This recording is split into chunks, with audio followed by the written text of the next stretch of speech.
AP అసెంబ్లీలో YCP ఎమ్మెల్యేల గొడవకు సంబంధించిన విజువల్స్ విడుదల చేసింది ప్రభుత్వం. స్పీకర్ కోడెల శివప్రసాద్ ను చుట్టుముట్టి స్లోగన్స్ ఇవ్వటం, టేబుల్స్ పై నిలబడడం, స్పీకర్ పై కాగితాలు విసరడం, మార్షల్స్ పై తిరగబడడం లాంటి విజువల్స్ ఇందులో ఉన్నాయి.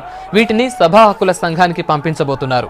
ఈ విజువల్స్ ఆధారంగా ఎమ్మెల్యేలపై చర్యలు తీసుకోవాలని తీర్మానాన్ని ఆమోదించింది ఏపీ అసెంబ్లీ.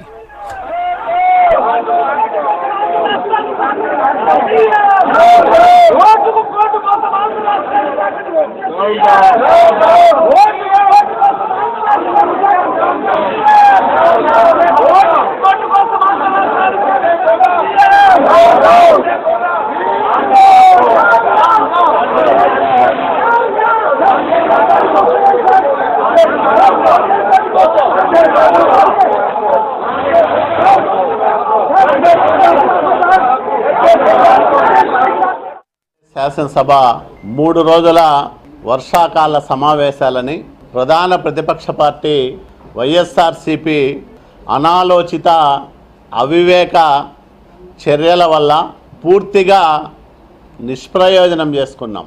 ప్రతిరోజు ఎంత భయంకరంగా కాల రాశారో వైఎస్ఆర్సీపీ ఎమ్మెల్యేలు.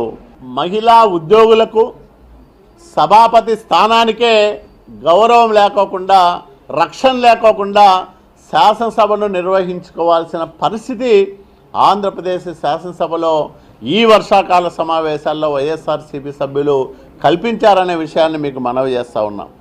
ఈ 3 రోజుల పాటు జరిగిన అసెంబ్లీ సమావేశాల్లో వైఎస్ఆర్సీపీ సభ్యులు వ్యవహరించిన తీరు, వీళ్ళు ప్రజాస్వామ్యానికి ఏ విధంగా భంగం వాటిల్లే విధంగా ప్రవర్తించారో ఇవన్నీ కూడా మేము స్పీకర్ గారి నుంచి అధికారికంగా సభా కార్యకలాపాలకు సంబంధించిన దృశ్యాలను, సీడీలను తెచ్చుకున్నాం. మరి వాటిని కూడా ప్రపంచానికి తెలియజెప్పాలని మేము భావిస్తూ ఉన్నాం.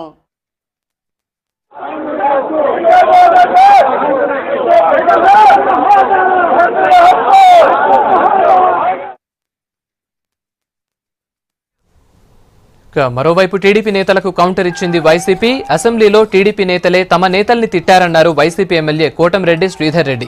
ప్రత్యేక హోదా కోసమే తాము నిరసన తెలిపామన్నారు. సభలో నిరసన తెలపడం సభ్యుల హక్కు అన్నారు.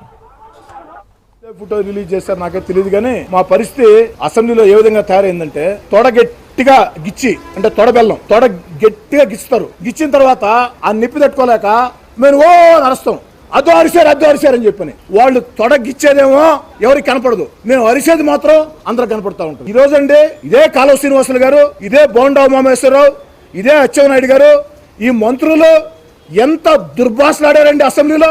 ఆఖరికి శరీర ఆకారాలని, శరీర రంగుల్ని దారుణాతి దారుణంగా, మహిళలను కూడా తేడా లేకుండా ఇష్టం వచ్చినట్లు నీచాతిరీచంగా దుర్భాషలాడతారు. మార్షల్స్ పెట్టి మమ్మల్ని కొట్టించే ప్రయత్నం చేస్తారు, బెదిరించే ప్రయత్నం చేస్తారు. ఏందయ్యా బెదిరిస్తున్నారు, ఏందయ్యా దుర్భాషలాడుతున్నారు? మేమేం అడిగామయ్యా? ప్రత్యేక హోదా మీద చర్చ కావాలని అడిగాం. ప్రత్యేక హోదా చర్చ పక్కదారి పట్టించేదానికి, అసెంబ్లీని అడుగడుగునా వాయిదా వేయించేదానికి ఎందుకే కుట్రలు చేస్తున్నారని చెప్పని నిరసన తెలియజేస్తే